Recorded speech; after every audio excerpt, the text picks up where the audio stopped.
Bismillahirrahmanirrahim. Assalamualaikum warahmatullahi wabarakatuh. Innal hamdalillah nahmaduhu wa nasta'inuhu wa nastaghfiruh wa na'udzu billahi min shururi anfusina wa min sayyiati a'malina may yahdihillahu fala mudhillalah wa la yudhlilhu fala hadiyalah. Asyhadu an la ilaha illallah wa asyhadu anna Muhammadan abduhu wa rasuluhu la nabiyya ba'da. Bapak Nasruddin selaku dosen pengampu mata kuliah ilmu hadis yang saya hormati, serta teman-teman yang saya sayangi dan saya banggakan.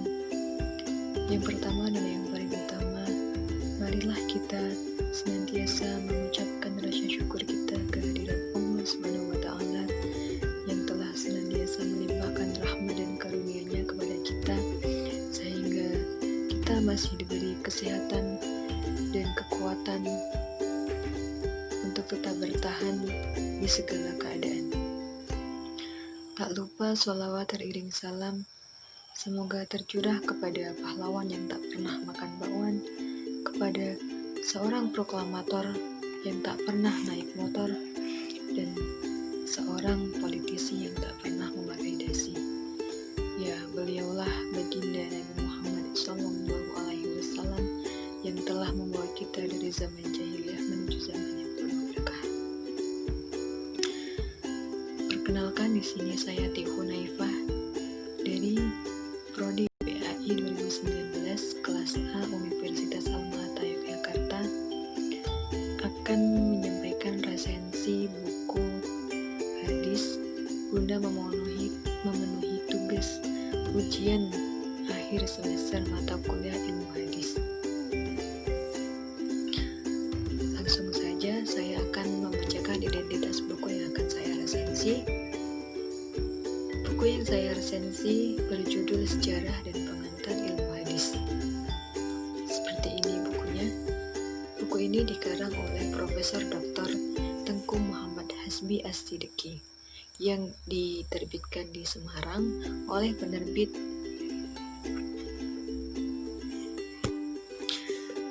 PT Pustaka Rizky Putra pada tahun 2019, dan buku ini merupakan cetakan keempat.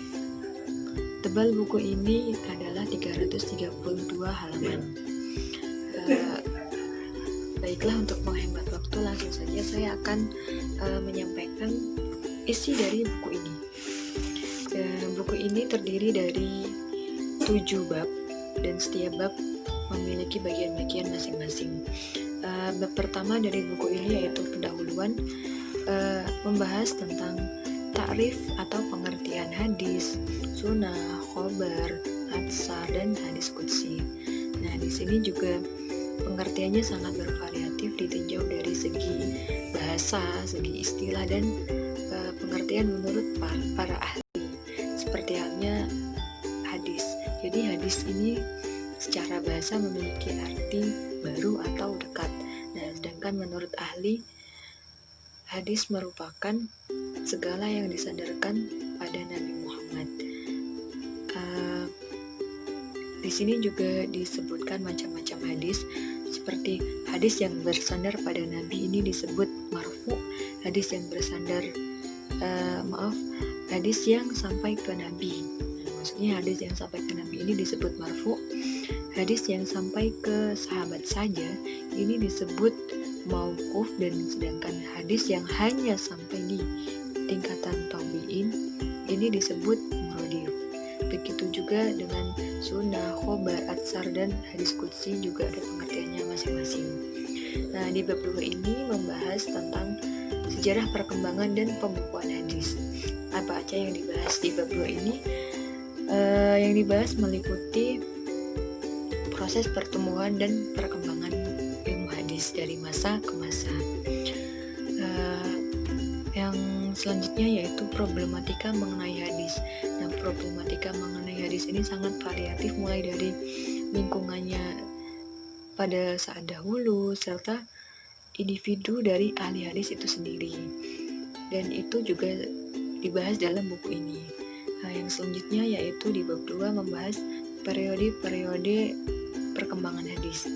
Nah, di sini penulis menyebutkan periode perkembangan hadis terdiri dari 7 periode, mulai dari cara sahabat memperoleh hadis, sikap sahabat dalam mengembangkan hadis, terus kestabilan dan perluasan hadis itu sendiri, terus memasuki masa awal pembukuan, perbaikan penyusunan kaidah dan pentasihan hadis, hingga mencapai periode perkembangan kitab-kitab Hindu, dan sampai saat ini seperti kita ketahui telah banyak kitab-kitab hadis.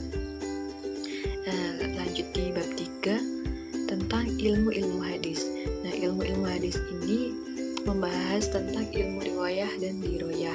Ilmu riwayah yang mencakup dari riwayat hadis itu sendiri, sedangkan ilmu diroyah membahas tentang makna dari hadis. Yang selanjutnya ke bab 4 tentang permasalahan atau masalah pokok tentang hadis. Nah, yang dibahas di buku ini mengenai kewajiban umat Islam untuk mengikuti hadis pada masa dahulu, terus kedudukan hadis, serta penjelasan sekitar hadis. Lanjut ke bab 5. Bab 5 ini membahas tentang ilmu mustalah ahli hadis. Nah, apa aja yang dibahas dalam bab ini? Yang dibahas dalam bab ini meliputi sanad, nama-nama hadis, tingkatan, pembagian hadis, terus petunjuk ringkas bagi pemangku hadis, serta sifat perawi yang ditolak, dan juga hadis maudhu. Terus ke bab 6 membahas tentang ilmu rijalul hadis. Nah, di buku ini disebutkan bahwa ilmu rijalul hadis ini merupakan ilmu yang sangat tinggi nilainya, serta besar pengaruhnya, dan kita sangat membutuhkannya. Karena apa? Ilmu rijalul hadis ini merupakan ilmu yang mempelajari tentang perjalanan hidup perawi. Nah, karena hadis ini terdiri dari matan, sanad, dan perawi ini, sehingga mempelajari perjalanan hidup perawi ini sama halnya dengan mempelajari separuh dari ilmu hadis itu sendiri. Lanjut ke bab terakhir atau bab 7 membahas tentang ilmu jarh wa at-ta'dil li ruwatal hadis.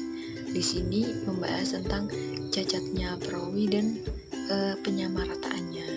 Nah, selain 7 bab di atas, buku ini juga membawakan tambahan yang berisi bagan derajat hadis seperti ini, serta nama-nama hadis sahih dan hadis hasan. Terus ada juga nama-nama yang dipersekutukan antara sahih, hasan, dan dhaif. Buku ini sangatlah penting untuk dipelajari karena buku ini sesuai judulnya membahas tentang sejarah dan pengantar ilmu hadis. Sebagaimana kita belajar pengetahuan lainnya, sebisa mungkin kita mempelajari kulitnya terlebih dahulu sebelum kita mempelajari isi dari ilmu itu. Nah, sehingga mempelajari hadis ini sangat penting. Karena apa? Dengan mempelajari hadis ini kita dapat mengetahui kesungguhan perawi pada zaman dahulu. Kita bisa mengetahui perkembangan hadis dari masa ke masa. Terus kita juga lebih paham sejarah terlebih dahulu sebelum kita akhirnya mengetahui apa yang terjadi di masa depan. Nah, seperti itu. Untuk kelebihan buku ini sangat lengkap isinya, sejarahnya. Sini banyak dibahas, disebutkan juga hadis, macam-macam hadis, sunnah, dan sebagainya. Nah, untuk kekurangannya sendiri, buku ini sangatlah tebal serta penggunaan bahasa yang terlalu formal, jadi terkesan memberikan sedikit rasa bosan. Buku ini sangat cocok untuk dibaca kalian yang ingin sekali mempelajari atau mendalami ilmu hadis. Demikian tadi beberapa hal yang dapat saya sampaikan dari buku ini. Untuk lebih jelasnya, teman-teman bisa baca sendiri. Sebelum saya tutup, saya akan membacakan quotes dari penulis yang sangat saya sukai, yang berbunyi, "Sungguh gelap jalan yang dilalui oleh mereka yang mempelajari hadis tanpa mempelajari sejarah pertumbuhan dan perkembangannya." Jadi, mempelajari sejarah ini sangatlah penting sebelum kita mempelajari inti dari ilmu yang akan kita pelajari itu sendiri. Demikian dari saya. Saya ucapkan terima kasih pada teman-teman yang telah bersedia menyimak video ini, dan saya mengucapkan mohon maaf atas kesalahan dan kekurangan dalam meresensi buku ini. Tidak ada gading yang tak retak, tidak ada jalan yang tak berlubang. Saya Ati Hunaifah,